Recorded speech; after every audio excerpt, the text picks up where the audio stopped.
Capage TV. Capage TV. Et donc tout ce qui se confie en lui, sachez que la résurrection est notre partage. Capage TV. Tenons bon, le Seigneur, c'est notre résurrection. Et donc nous allons retrouver nos bien-aimés qui sont partis avant nous. Capage TV. La joie, on ne peut la trouver nulle part ailleurs que dans la présence, que devant la face de notre Dieu. Capage TV, merci de nous recevoir 565 chez vous. On est là toujours dans le souci d'améliorer, d'apprendre et surtout de vous amener la parole de Dieu qui est spéciale pour nous et pour vous. Aujourd'hui, on a le pasteur Edo Sefou qui va vraiment nous accompagner vers la prédication qui nous a préparé pour la journée d'aujourd'hui. Je vous présente déjà le nouveau pasteur qui va commencer déjà. Habituez-vous à recevoir cet homme de Dieu qui est si spécial. On va apprécier cette bonne nouvelle qui nous revient de notre pasteur Edo Sefou. Papa Edo, bonjour et bienvenue dans Capage TV et puis dans Congo Web Télévision.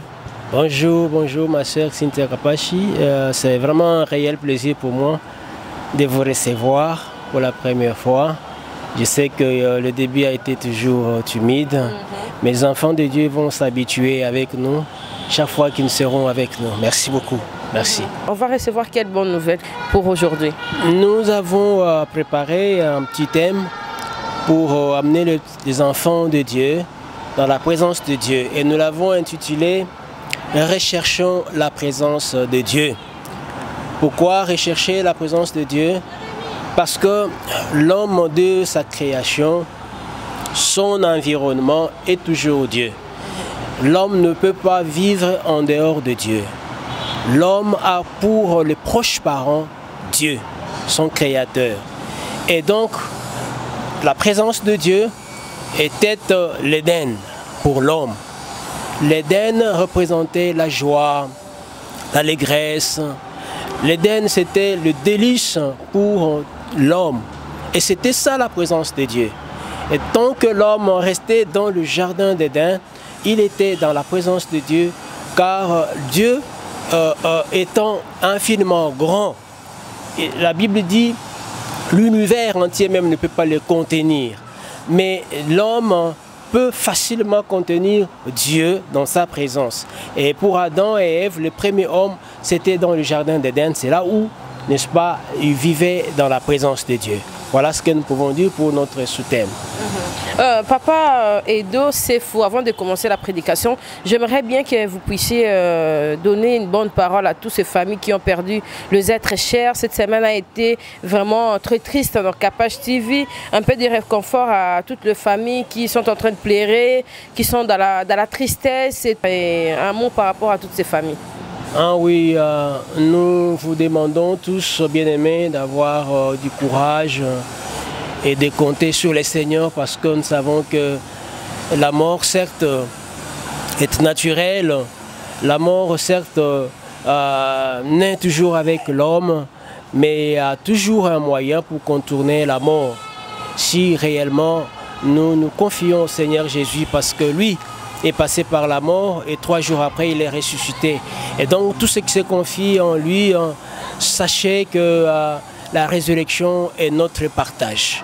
Donc ayez tous vos apaisements, ne vous posez pas de questions au sujet de ceux qui meurent. La Bible nous en donne déjà une réponse dans 1 Thessaloniciens 4. La Bible dit que ceux qui meurent aujourd'hui au retour du Christ Jésus, ce sont eux qui ressusciteront premièrement. Et donc ne perdons pas courage, tenons bon. Le Seigneur, c'est notre résurrection. Et donc, nous allons retrouver nos bien-aimés qui sont partis avant nous. Voilà notre parole d'encouragement pour vous. Merci. Merci, Papa Edo. On va encore continuer avec notre sujet d'aujourd'hui. Oui. Donc, nous disions que l'homme ne peut pas habiter loin de son Créateur. Comme aujourd'hui, nous voyons, le monde est en train de vivre comme si Dieu n'existait pas. Et pour dire que l'homme, il est sorti d'un hasard, non. L'homme a un proche parent son créateur, ce Dieu. Et la volonté de Dieu est que l'homme reste toujours à côté de son créateur. Parce que c'est là où il y a la vie. La Bible déclare qu'il y a d'abondantes joies devant le Seigneur, dans la présence de notre Dieu. Et donc, en dehors de ce que nous cherchons comme la joie, non, le monde en lui-même, malgré sa richesse, malgré sa beauté, n'a pas la joie. Il ne connaît pas la joie. La joie est quelque part. La joie est auprès du Seigneur. La joie est le Seigneur lui-même. Et donc, lorsque nous apprenons à habiter, à rester, à demeurer dans la présence de Dieu, c'est là où l'homme se retrouve. C'est là où l'environnement de l'homme. Lorsque nous quittons dans la présence de Dieu, c'est pareil à un poisson qui quitte, n'est-ce pas, son environnement qui est l'eau. Quand on le met dehors, c'est la mort. Et donc l'homme ne peut pas vivre en dehors de son Créateur. C'est là, il y a la mort. Voilà.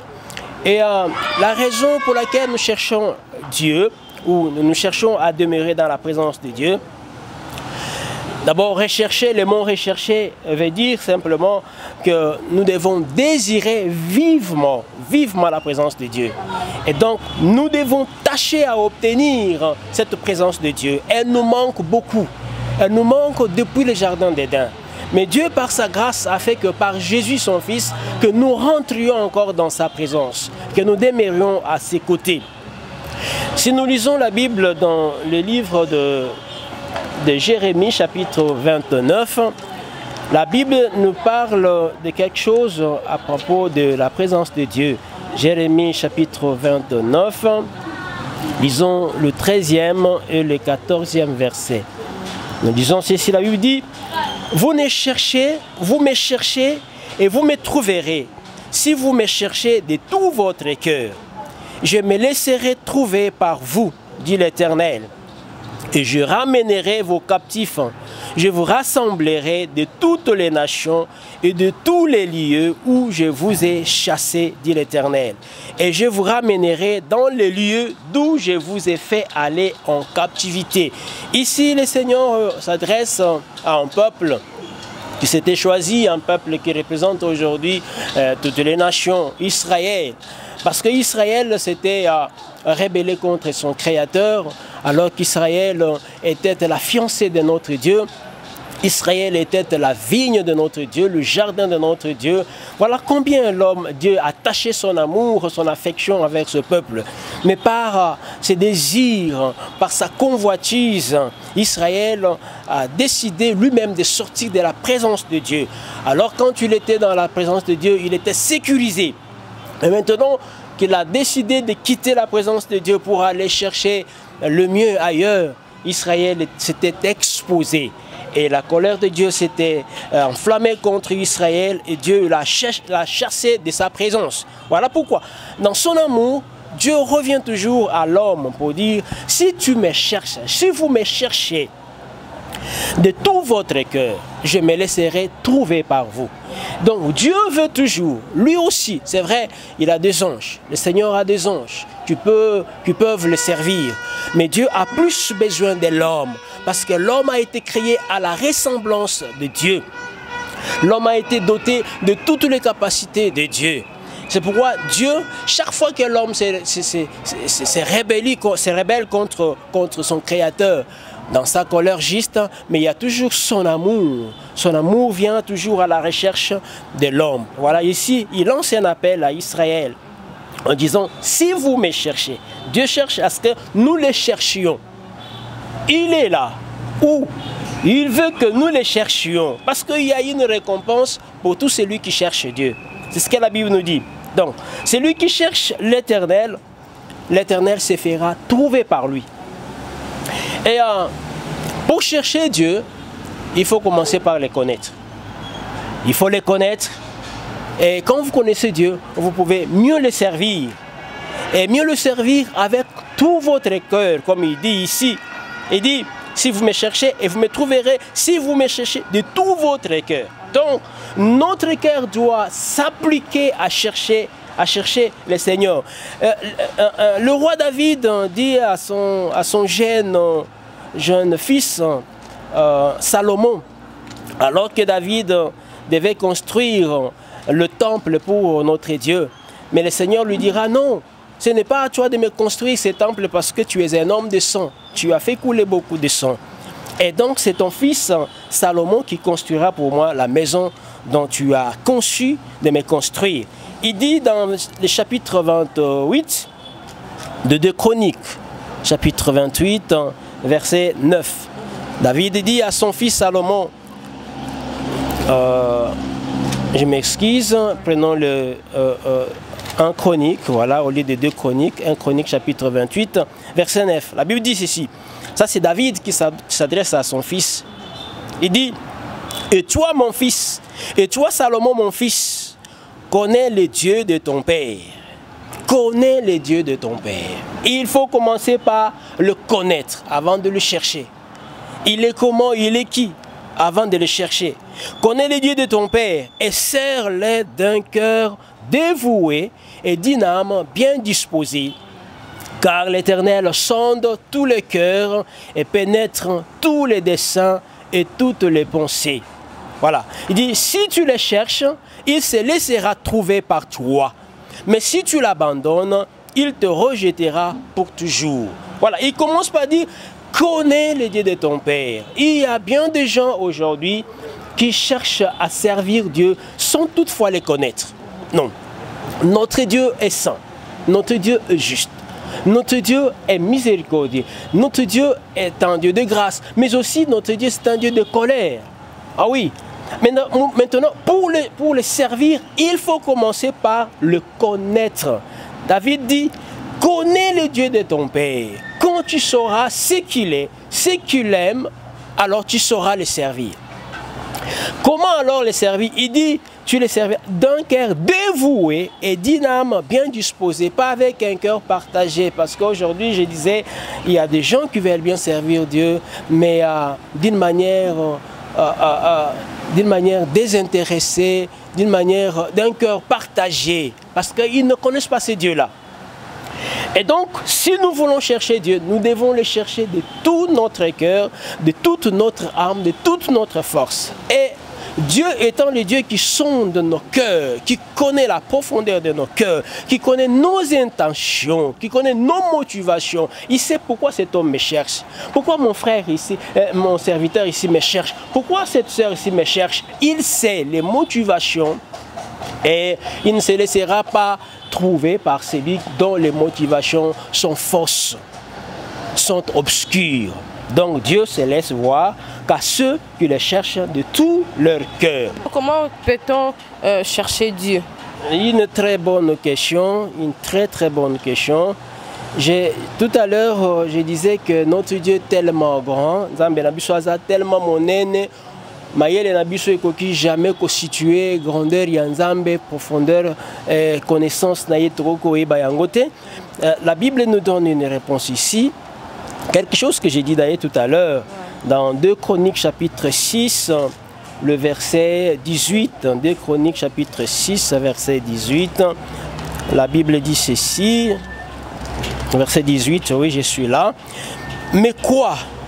Dieu habiterait-il véritablement avec l'homme sur la terre? Ça c'est une question que la Bible nous pose. Voici les cieux et les cieux des cieux ne peuvent te contenir.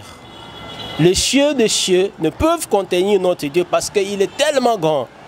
Combien moins cette maison que je bâtis. Et là encore c'est David d'ailleurs.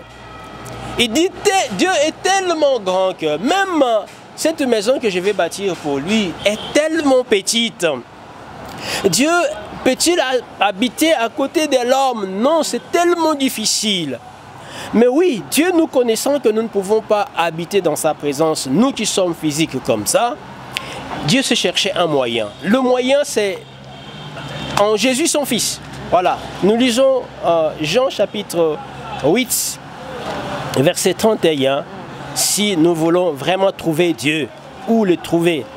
Dieu s'est laissé voir aux hommes. Dans Luc chapitre 8, verset 31, la Bible déclare ceci.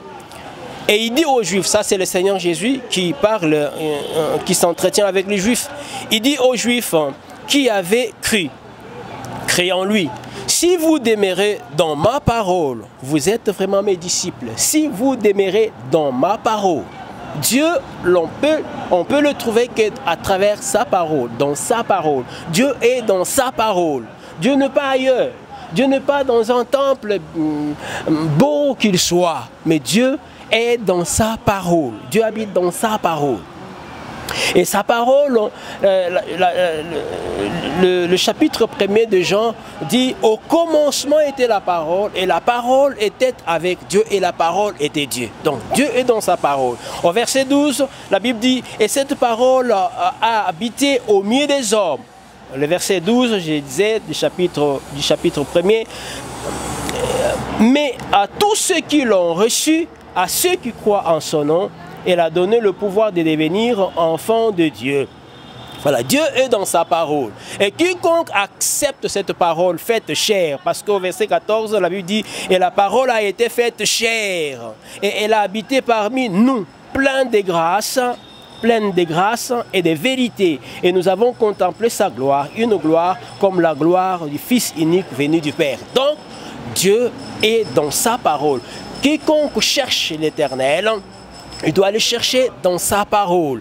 Et cette parole qui a été faite chair. Et si on vous pêche Jésus-Christ, sachez que c'est lui la parole. Et c'est lui la demeure de Dieu. Et c'est lui-même Dieu. Voilà où on peut trouver Dieu. Si je peux répondre à votre question, ma sœur Cynthia. Merci beaucoup. Et nous continuons en disant que la Bible dit que c'est lui qui cherche Dieu. Si tu le cherches de tout votre cœur, tu le cherches de toute votre âme. La Bible dit, il se laisse trouver. Dieu se laisse trouver. Et ce qui est merveilleux en trouvant Dieu, la Bible dit, celui qui le trouve, Dieu le récompense. Dieu le rémunère. Il vous paye quand vous cherchez, vous trouvez Dieu. Nous lisons dans Hébreux chapitre 11. Nous lisons dans Hébreux 11, le verset 6e. Il est tellement merveilleux de chercher Dieu. Amen. Tellement merveilleux. Parce que nous cherchons beaucoup de choses. Parfois, quand nous les trouvons, nous trouvons la chose que nous cherchons. Bon, finalement, nous ne trouvons pas, il y a de meilleur en elle. Mais il est tellement merveilleux de chercher Dieu parce que quand vous le trouvez, il vous paye parce que justement vous l'avez trouvé. Nous lisons Hébreux chapitre 11, verset 6e. Or, sans la foi, il est impossible de lui être agréable. Car il faut que celui qui s'approche de Dieu croie que Dieu existe et qu'il est le rémunérateur de ceux qui le cherchent.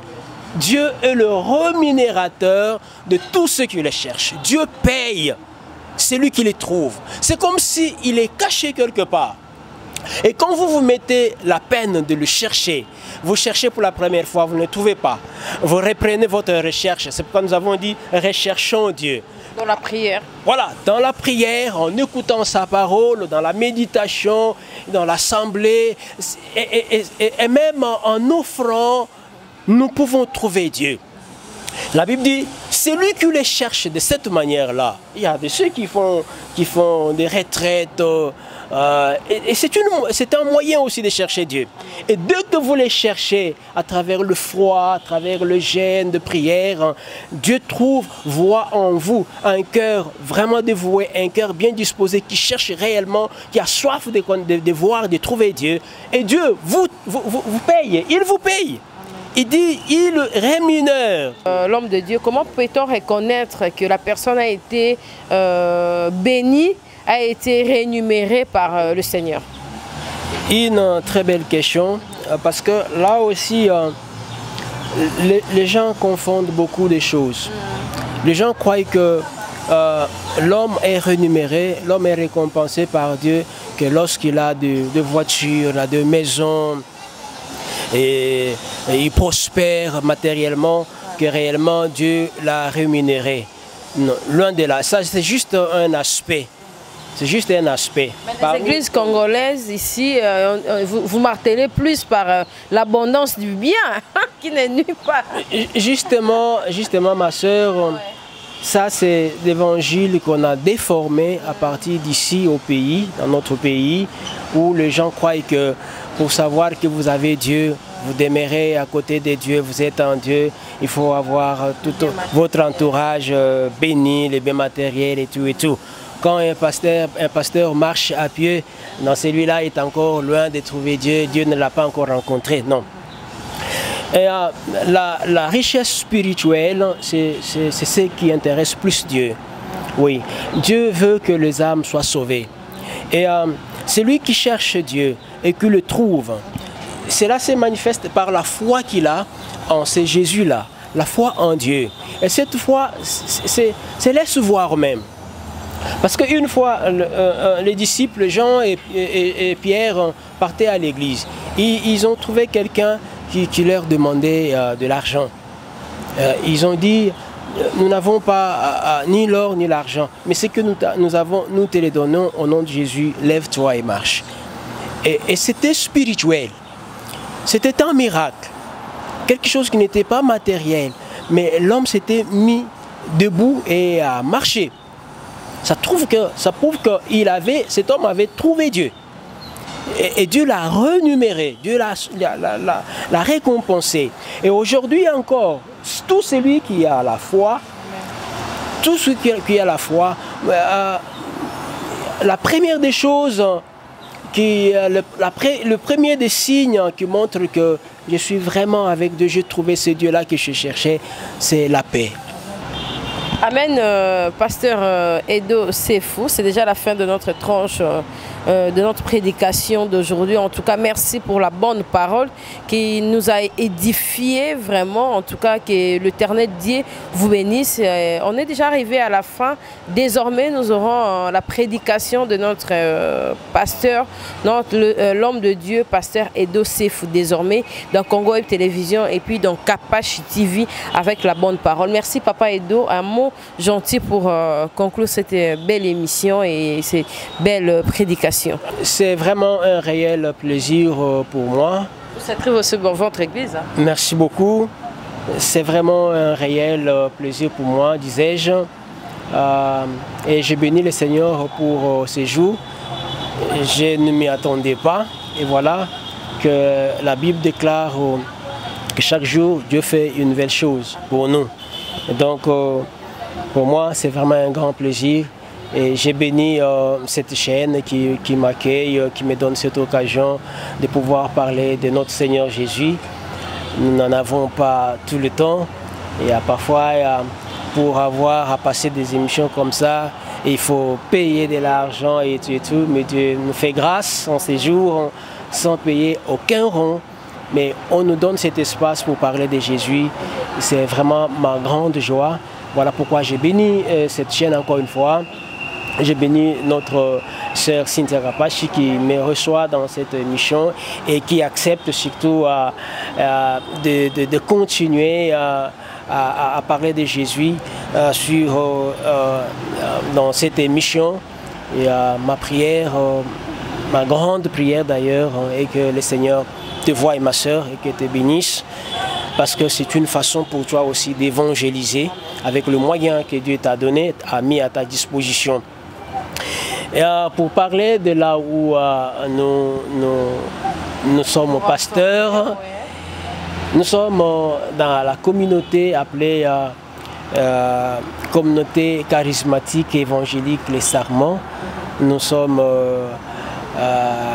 ici à Kinshasa, nous sommes sur l'avenue Sandoa 129, Kasavubu. Si vous êtes vers le petit marché des Bayaka, juste un arrêt après, c'est là où nous sommes pasteurs et bergers avec un tout petit nombre, un petit troupeau que le Seigneur nous a donné, que nous encadrons.